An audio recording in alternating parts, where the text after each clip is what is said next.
My parents forced me to give up Yale so my brother could go to college. A girl doesn't need a prestigious degree, they said, like my dreams were a luxury they could cut. I left home that night with nothing but a suitcase and fury. 10 years later, when my brother's failures left them bankrupt, they called me demanding $500,000 as if I owed them my success. I didn't shout. I didn't cry. I handed them documents so sharp they cut the room into silence. And what happened next, they never saw coming. I should probably start with who I am now, before I tell you how I got here. My name is Clara Dawson. I'm 29 and I sit in a corner office in downtown Chicago as the CFO of a fast-growing fintech company. Most people see the glass walls, the skyline, views the designer suits, and think I must have had a family that pushed me toward success.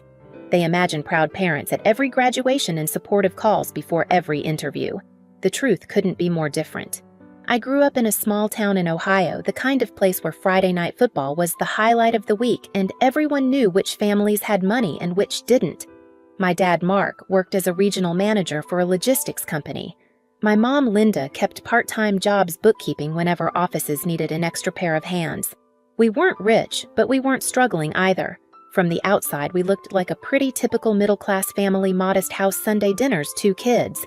But inside that house, there was always a balance that never felt fair. My older brother, Derek, was the golden child. He was 3 years ahead of me, loud, easygoing, and spoiled. His report cards came home with C's and the occasional D, and my parents brushed it off as boys mature later. When he wanted tutoring or summer programs, they opened their wallets. When he messed up, they smoothed things over. Me, I was the daughter who was expected to help set the table, keep quiet, and not make things harder. I liked school maybe too much for their taste. I loved math problems, the kind of puzzles that made most kids groan. By high school, I had a 4.0 GPA debate team president tutoring on the side. My guidance counselor told me the Ivy League was within reach if I kept pushing. I pushed. I studied on weekends, used free online resources, borrowed practice books from the library. No one offered me private tutors. When I asked about SAT prep courses, my dad said, "You're smart enough. You'll figure it out." So I did. The day the Yale acceptance letter came in the mail, I thought everything had been worth it. I can still picture myself tearing open that envelope in our kitchen, my hands shaking, my eyes racing over the words, "Congratulations, we are pleased to offer you admission." It wasn't just admission, it was a full package. Tuition, housing, books, all covered through need-based aid and merit scholarships. For the first time, I felt like my future was real, not just some private fantasy I carried while walking the halls of my small-town high school. I ran downstairs to show my mom. She was at the stove stirring a pot of sauce. She read the letter, gave a tight smile, and said we'd talk when Dad got home. At the time, I thought she was just distracted. I had no idea that conversation would never come. And that silence in hindsight was the first warning that my dream wasn't going to be celebrated. It was about to be stolen. That night, I kept waiting for my parents to bring it up. Dinner was the usual: Dad talking about work, Derek talking about some video game tournament he and his buddies were obsessed with. My acceptance letter sat folded in my pocket, burning a hole through the fabric. I wanted to shout it from the rooftops, but I kept quiet. I figured maybe they wanted to make it a surprise celebration. But the celebration never came.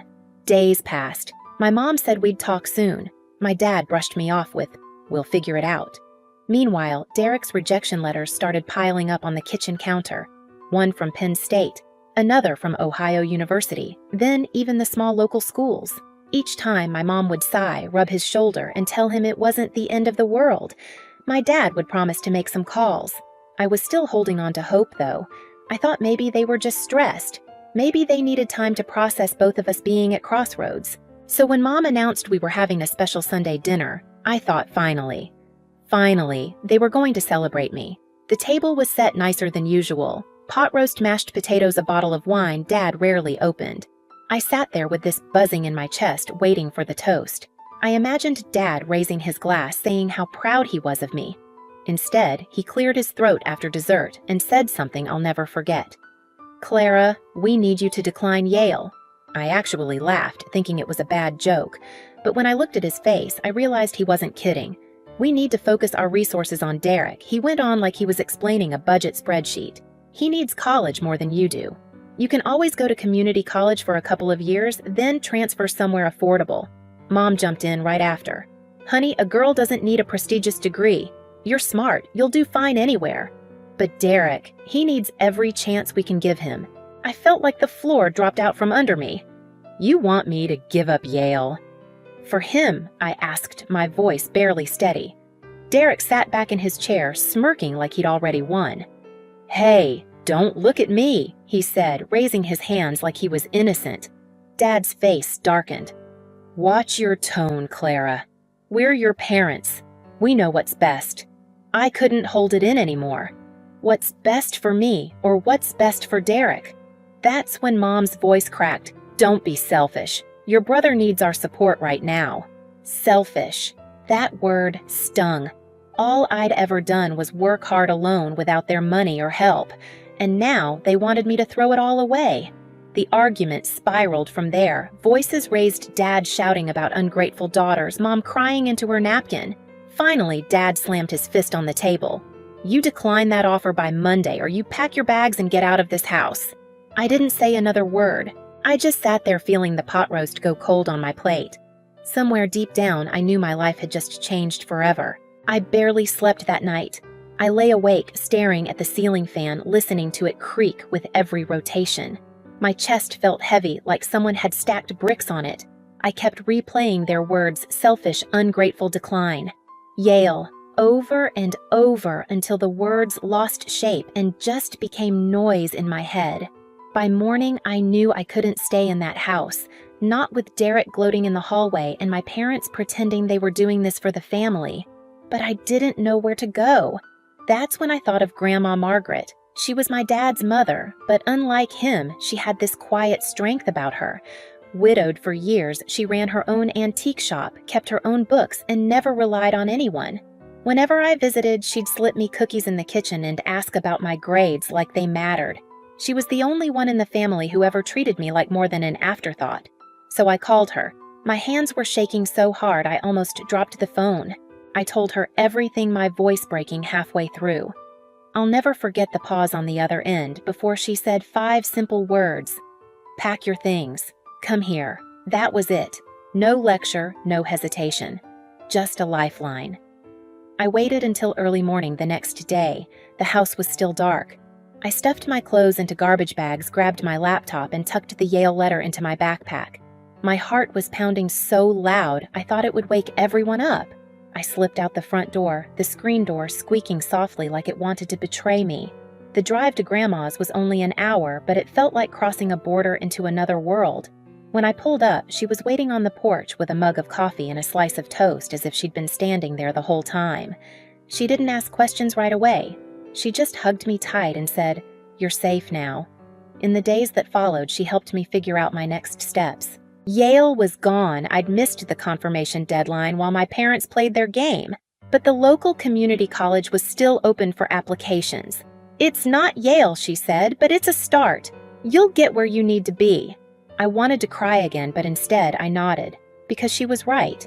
It wasn't the path I dreamed of, but it was still a path.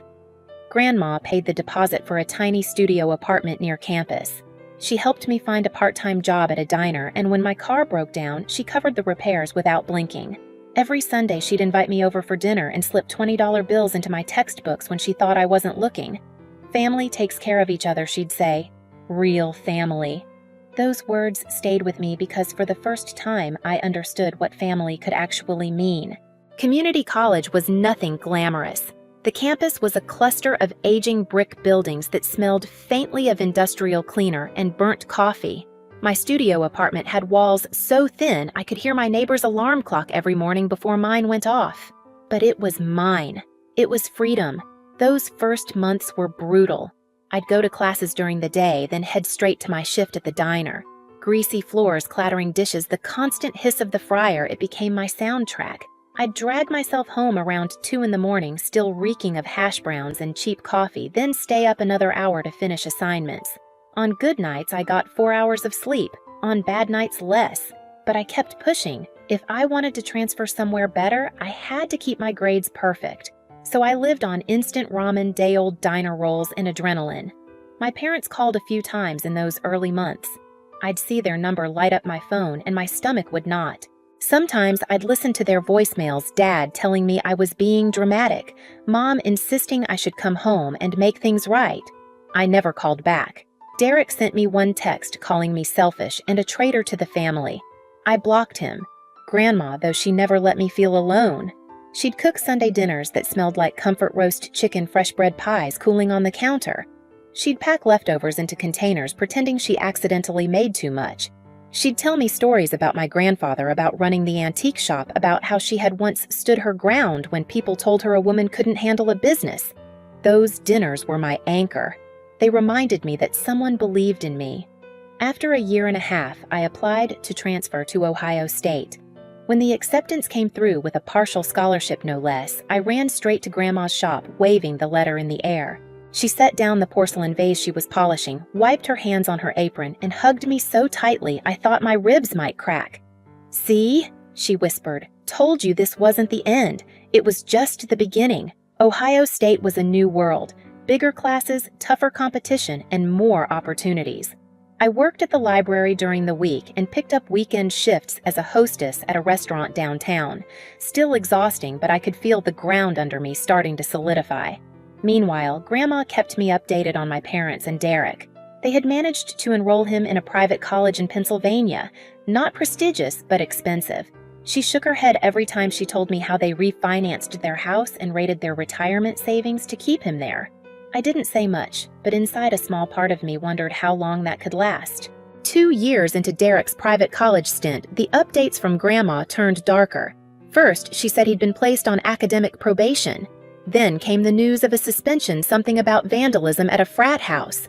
By the end of that semester, he was expelled. My parents, of course, appealed. They hired a lawyer, claimed Derek just needed a second chance. The school didn't budge. So my parents scrambled again this time, finding a transfer option at a small school in Florida. He lasted a single semester before dropping out. After that, he drifted back home, spending his days playing online poker and sleeping till noon. Meanwhile, I was finishing my degree at Ohio State. Finance had always made sense to me. Numbers were steady, reliable, the opposite of the chaos I grew up in. I graduated summa cum laude, and the consulting firm that recruited on campus picked me up right after commencement. The pay wasn't extraordinary, but it was more than I'd ever had, and it felt like proof that all those sleepless nights had meant something. I moved into a one-bedroom apartment in Columbus.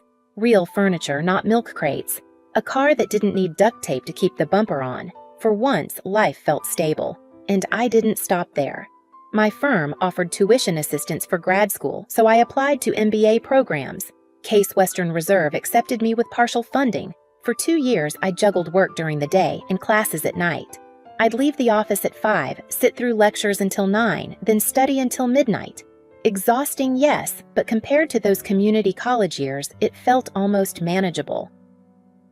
The day of my MBA graduation, Grandma Margaret was there, snapping pictures like a tourist and beaming so wide you'd think she was the one walking across the stage. Later that evening at a fancy restaurant in Cleveland, she ordered champagne and insisted on a toast. To the granddaughter who refused to be overlooked, she said, raising her glass. My throat tightened, but I managed to clink mine against hers. It was that night over creme brulee that she got serious. She told me she was updating her will. I tried to wave it off. She was only 77, still healthy, still running the antique shop with steady hands. But she cut me off. "Clara, I've thought long and hard about this. What your parents did to you was unforgivable. They chose favorites. They chose wrong. Everything I have, the house, the shop, the investments, it's going to you." I froze my spoon halfway to my mouth. "But Dad's your son." Her eyes hardened in a way I rarely saw. He made his choice. Now I'm making mine. I didn't cry then, but the weight of her words followed me for years. I had no idea how much those documents would matter, or how much fury they'd unleash once she was gone. When Grandma Margaret passed away 5 years later, it felt like the ground cracked beneath me. She died peacefully in her sleep at 82, but peace is not how I would describe what came after. The funeral was held in a stone church with stained glass windows that painted the pews in reds and blues. Organ music floated through the air, solemn and heavy. My parents sat across the aisle from me, black-clad and somber, but their eyes weren't on the cross or the priest. They kept flicking toward me.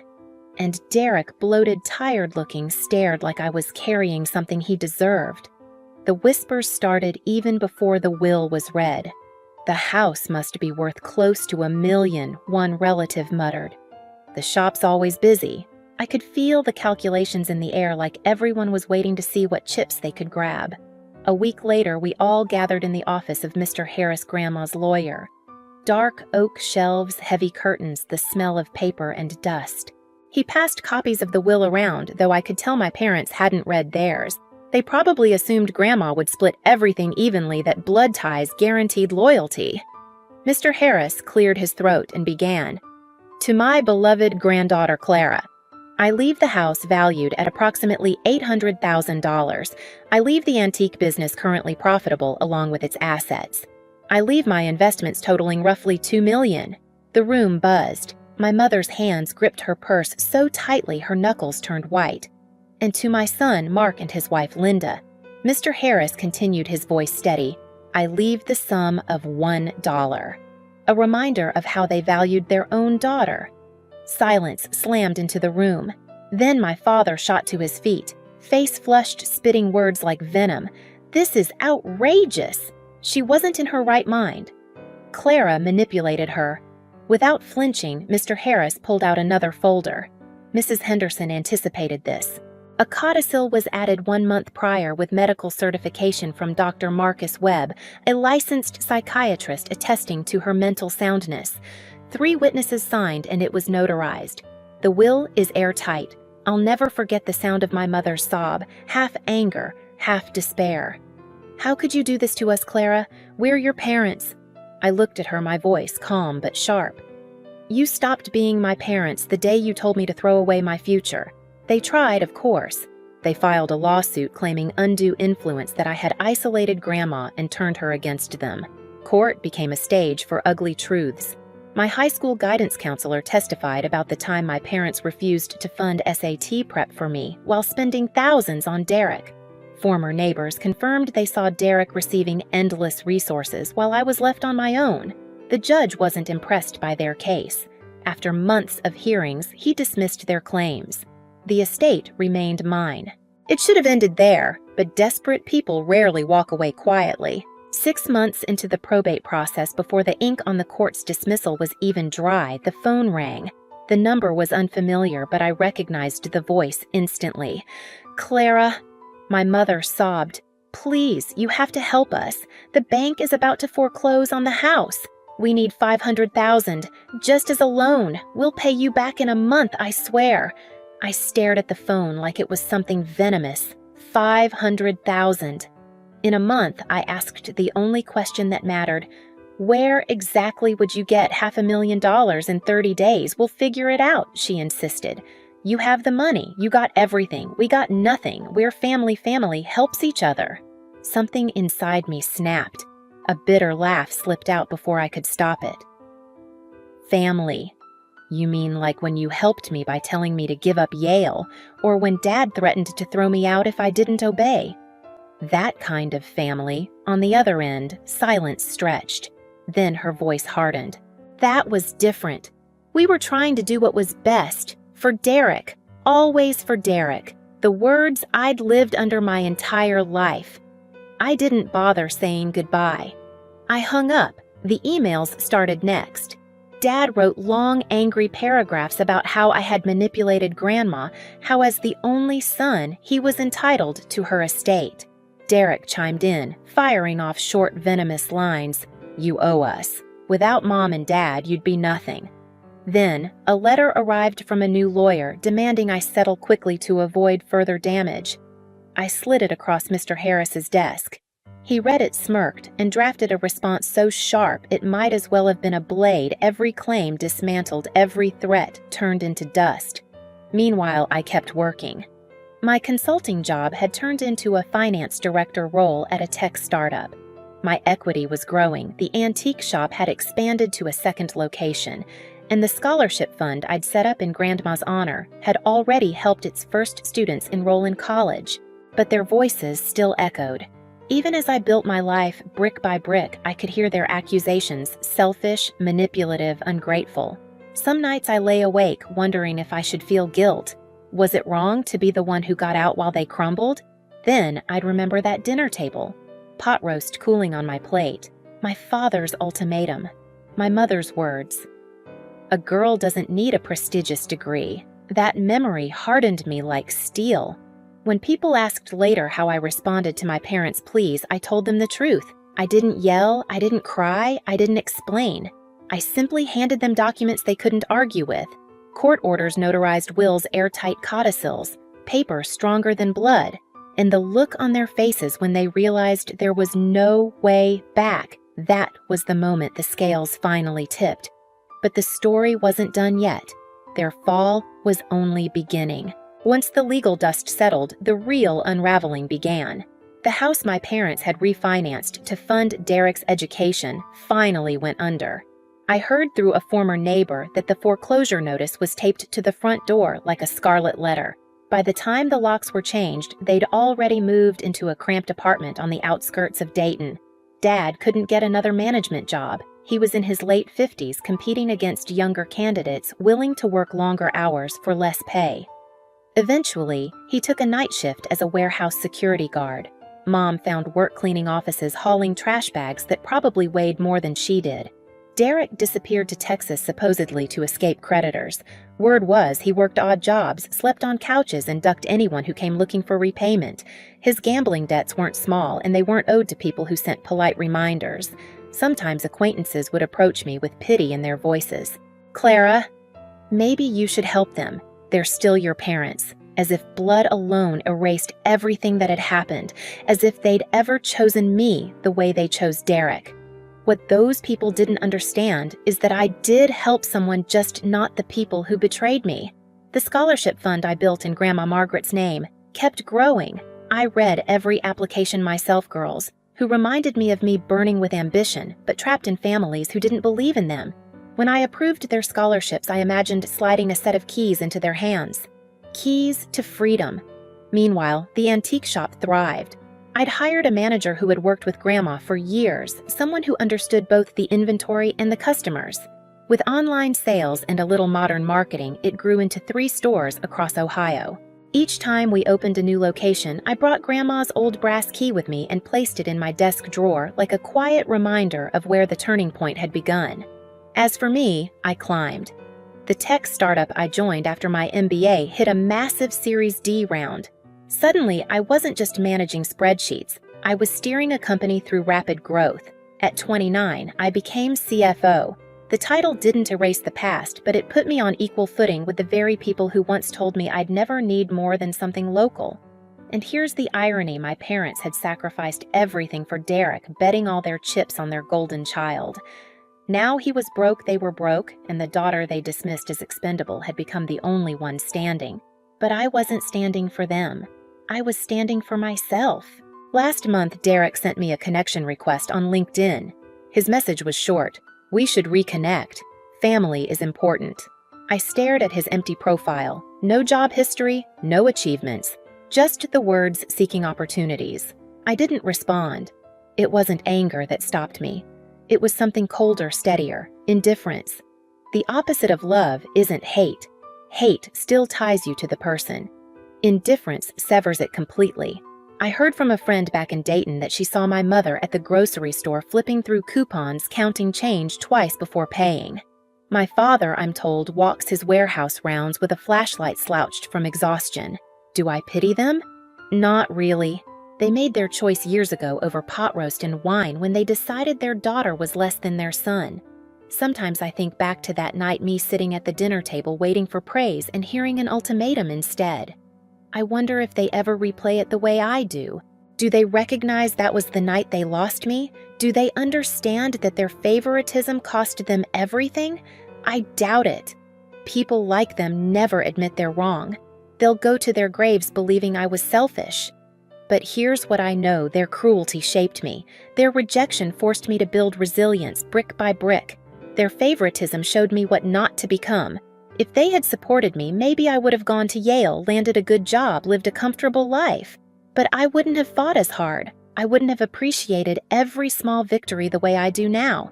Grandma Margaret saw all of it. She knew they had thrown me aside for Derek, and she made sure justice caught up with them. Her estate wasn't just money, it was a message. She gave everything to the grandchild who had earned it, not the one who expected it. And I've carried that message forward. The scholarship fund grows every year. Dozens of young women have already graduated because of it. They send me letters about their new jobs, their families, their dreams realized. Those letters sit in a folder on my desk right beside Grandma's brass key. They are my legacy. So, no, I don't lose sleep over my parents.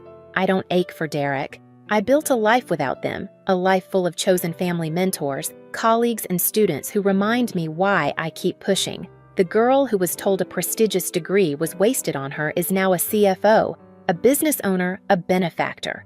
The golden child they gambled on is gone, and the parents who forced me to choose between my future and their son, they're left with nothing but the memory of what they lost. Their loss, my gain. And I sleep just fine. If this story hit you hard, don't leave without subscribing. More true stories of betrayal, justice, and unexpected payback are coming every week. Share your thoughts in the comments. Have you ever faced favoritism in your own family? Let's talk about it together.